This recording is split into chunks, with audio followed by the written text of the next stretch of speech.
Assalamualaikum warahmatullahi wabarakatuh. Perkenalkan, nama saya Andreas Ferdiansa, NPMD 1A019056, Prodi Kesejahteraan Sosial, Fakultas Ilmu Sosial dan Ilmu Politik. Di sini saya akan menjelaskan 1. Definisi intervensi sosial, tujuan intervensi sosial, dan hubungannya dengan keilmuan kesejahteraan sosial. Intervensi sosial adalah upaya perubahan terencana terhadap individu, kelompok, maupun komunitas. Dikatakan perubahan terencana agar upaya bantuan yang diberikan dapat dievaluasi dan diukur dari tingkat keberhasilannya. Tujuan dari intervensi sosial adalah memperbaiki fungsi sosial kelompok sasaran perubahan. Ketika fungsi sosial seseorang berfungsi dengan baik, diasumsikan bahwa kondisi sejahtera akan semakin mudah dicapai. Hubungan dengan keilmuan kesejahteraan sosial. Pertama, individu merupakan bagian dari sistem sosial, sehingga walaupun metode bantuan utama adalah terapi psikologi yang bersifat individu, lingkungan sosialnya juga perlu diberikan perlakuan atau intervensi. 2. Jenis-jenis intervensi sosial. 1. Intervensi berdasarkan jangkauannya. A. Intervensi internal. Tindakan ikut campur negara yang dijalankan negara asing untuk mendukung kelompok tertentu dalam rangka membelot atau memberontak terhadap pemerintah yang sah. B. Intervensi eksternal.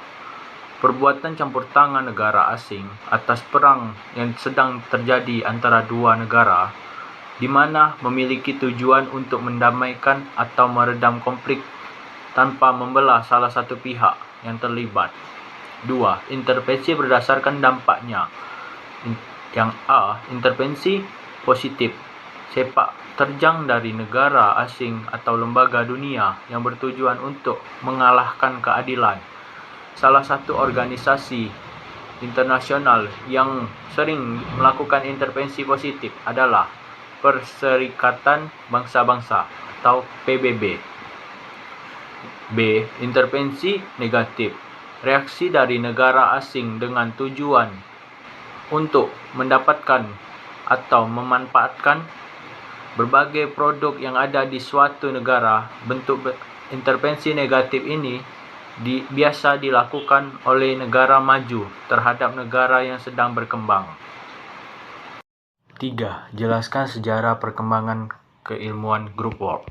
Pencarian dasar-dasar keilmuan ini dilakukan melalui pengkajian dalam seminar-seminar, konferensi penelitian, dan pembentukan berbagai komite, antara lain penelitian tentang diskusi sebagai sebuah metode pada tahun 1923 yang kemudian diseminarkan, dan komite group work yang dibentuk oleh AASW, Association of American Social Worker. 4. Sebutkan dan jelaskan jenis-jenis kelompok beserta contohnya. A. Kelompok formal. Kelompok sosial jenis ini merupakan interaksi antar sekelompok orang dengan kesamaan visi, serta mempunyai anggaran dasar yang jelas. Contohnya yaitu OSIS, organisasi pemerintahan, organisasi mahasiswa, dan lain sebagainya. B. Kelompok informal. Kelompok informal hanya terdiri atas beberapa orang atau beberapa keluarga yang mempunyai pengalaman bersama. Contohnya yaitu kelompok ibu rumah tangga, kelompok belajar, dan lain sebagainya. C. Kelompok primer. Kelompok primer berperan besar sekali dalam kehidupan, karena di kelompok primer ini tempat manusia pertama berkembang dan dididik sebagai makhluk sosial. Contoh dari kelompok primer yaitu arisan keluarga, kelompok keagamaan, dan lain sebagainya. D. Kelompok sekunder. Manusia hidup saling membutuhkan satu sama lain dan tidak mungkin hidup sendiri.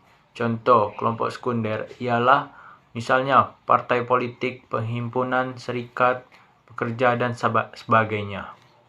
5. Jelaskan tentang dinamika kelompok dan apa pentingnya dinamika kelompok.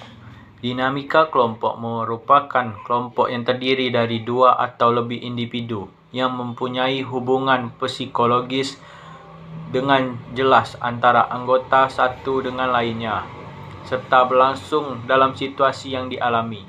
Fungsi penting dari dinamika kelompok itu antara lain membentuk kerjasama saling menguntungkan dalam mengatasi persoalan hidup, menciptakan iklim demokratis dalam kehidupan masyarakat dengan memungkinkan setiap individu memberikan masukan, berinteraksi, dan memiliki peran yang sama dalam masyarakat. 6. Jelaskan metode intervensi kelompok dan contohnya. FGD, Focus Discussion. Diskusi yang tidak ditata ketat dan tidak formal yang bertujuan untuk mengumpulkan informasi dan membahas suatu permasalahan yang ada dalam kelompok atau masyarakat guna mendapatkan solusi. Contoh FGD, bagaimana menyikapi teman-teman yang mengalami kenakalan remaja. Terus, bagaimana sikap terhadap para penderita AIDS? Bagaimana strategi menghadapi tugas-tugas kuliah yang semakin banyak. Oke guys, itulah tadi pembahasan tentang intervensi dengan kelompok. Apabila masih banyak kekurangan, saya mohon maaf. Sekian, terima kasih. Wassalamualaikum warahmatullahi wabarakatuh.